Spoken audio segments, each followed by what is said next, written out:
Let's change the font size inside of VS Code. So there are a couple ways that you can do this. The first way just changes the font size inside of the code editor.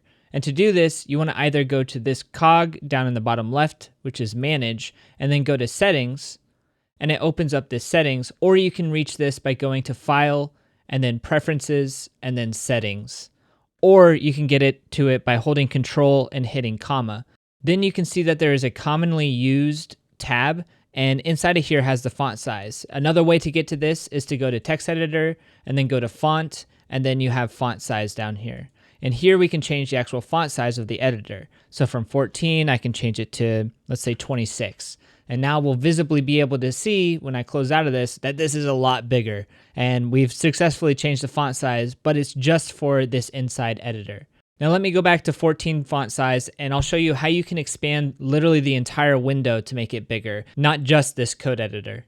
So we can do this by holding Control and hitting the plus or equals button on your keyboard, and it will expand everything. What it's doing here is it's actually zooming in to the entire window, and then we can hit Control and then the minus key right next to it to actually zoom back out. And you can also get to this by going to View and then going to Appearance, and then you can get zoom in and zoom out, or you can reset the zoom to the beginning. And I'll do that so that we can go back to what was originally there. And that is how you change the font size inside of VS Code.